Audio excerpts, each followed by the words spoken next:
Stage 1 chamber pressure is nominal.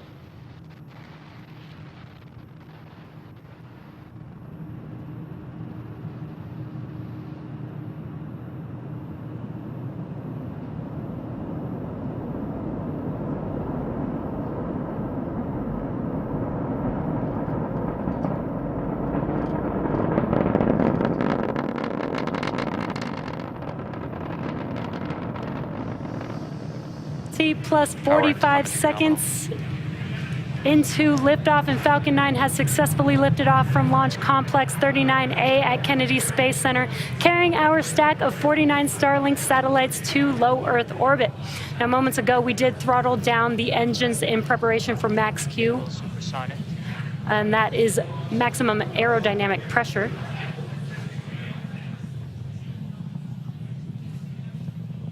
Max Q. And there's the call out that we just passed through max Q. That is the largest structural load that the vehicle will see throughout ascent. Now coming up, we will have 3 events happening in quick succession. That'll be main engine cutoff, or what we call MECO, stage separation, and second stage engine start 1, or SES-1. MECO is where all 9 of the M1D engines shut off and slow the vehicle down in preparation for stage separation. And MVAC engine chill has started. And that's just a call out that the engine chill on the second stage is getting ready for ignition.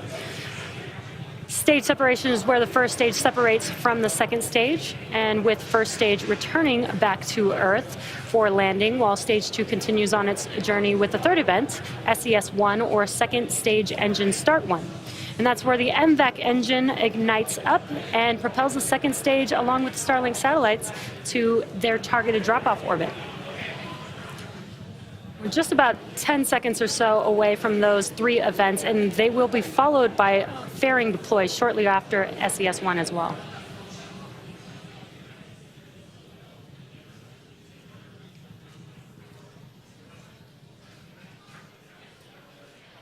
MECO. Stage separation confirmed.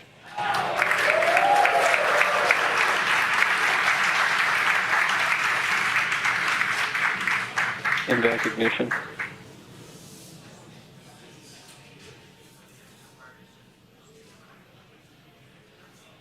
Fairing separation confirmed.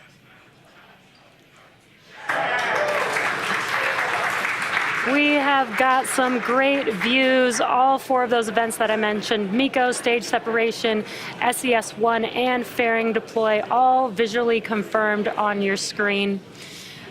Now, the fairing halves flying on today's mission are both flight proven, with one half supporting its 5th flight and the other supporting its 4th flight on today's mission. So we will be attempting to recover the halves again using our recovery vessel, Doug, to hopefully support future missions. On your left-hand screen is a view of the first stage. You can see the grid fins have deployed there. Those help guide the vehicle back to its landing zone. And on your right-hand screen is stage 2. Now, as that heads towards its targeted drop-off orbit, stage 1 will execute 2 burns in order to make its way back to Earth. The first is the entry burn, where 3 of the M1D engines will reignite, and this helps to slow the stage down as it re-enters the upper part of the Earth's atmosphere. Then the second burn is the landing burn. This is the single engine burn that brings the vehicle speed down very rapidly in order to touch down on our drone ship. Again, a shortfall of gravitas today. Acquisition of signal, Bermuda. And that's just a call out that we have connected with a ground station on the second stage. And as you can see on your screen, we've got some incredible views today, a daytime launch with Earth looking amazing in the background of both the first and second stage views.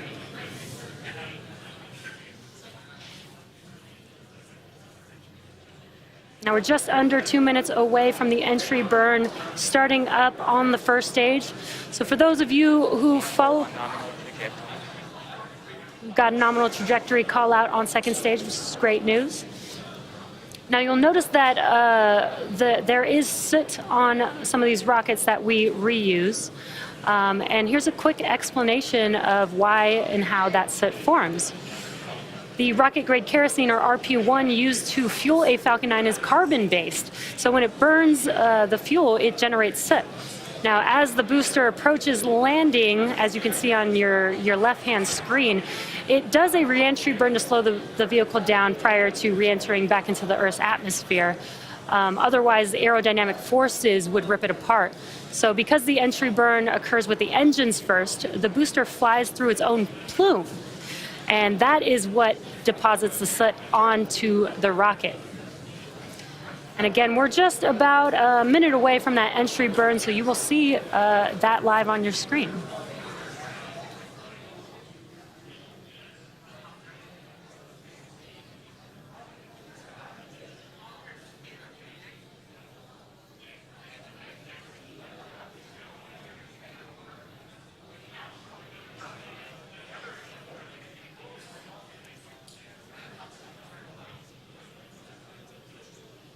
Again, we've got some great views of our Starlink mission today.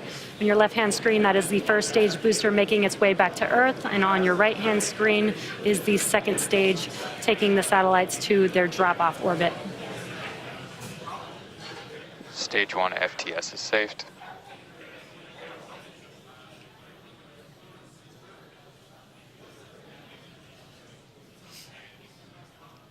Stage 1 entry burn startup. And there you can visually see on your left-hand screen, the entry burn has begun on that first stage. This will last about 20 seconds or so long. Stage 1 entry burn shutdown. Stage 2 FTS is saved. And that concludes the entry burn on the first stage. And really cool, you can kind of see the grid fins as they rotate to help guide the vehicle back to its landing zone, which again today is a shortfall of gravitas waiting for this booster in the Atlantic Ocean.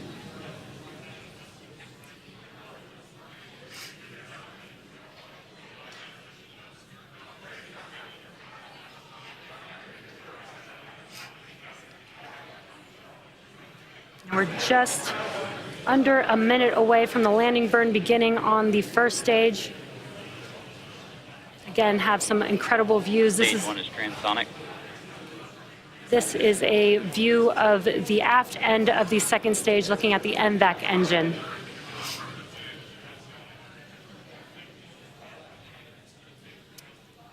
So we are going to have landing burn coming up on first stage. That will last about 20 seconds long, and right when landing burn ends, we should have SECO 1, or second engine cutoff 1, on second stage. Stage 1 landing burn startup.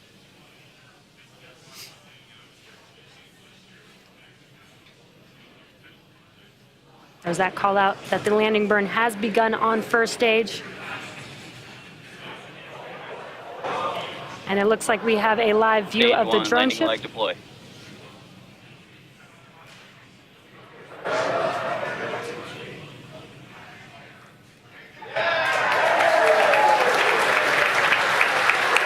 Stage 1 landing is confirmed. And we have touchdown of Falcon 9. And through the cheering, we also heard that call out for SECO 1, which is great news. Our booster landing today marks our 101st overall successful recovery of a first stage and 134th successful flight of a Falcon 9 first stage. We also heard nominal orbital insertion for stage 2. So with that call out, next up, loss of signal to Cape. Next up will be payload deploy of our 49 Starlink satellites. Now today's launch marks the Expected loss of signal Bermuda. Today's launch marks the first East Coast launch to a 53-degree south inclination. We're flying in the south degree trajectory to increase recovery weather availability for both the booster and fairing halves during the winter months. Now we are waiting for the deployment of our 49 Starlink satellites, which is scheduled to occur about 6 minutes from now. But as I mentioned, we won't have live audio or visual confirmation of payload deployment due to the lack of ground station coverage. We will acquire signal with our ground station in Kodiak, Alaska at T plus 1 hour and 20 minutes. So for those of you interested, we will keep the audio-only countdown nets up on our YouTube channel, and we'll confirm successful payload deployment on our social channels. Now with that, we'll be bringing our webcast to a close for today. Thank you for joining us for the first launch of 2022 and our 35th launch of Starlink to date. A big thank you to the Range and Federal Aviation Administration for supporting today's mission. If you're interested in signing up for Starlink service, head over to starlink.com. Thanks for watching, and we'll see you next time.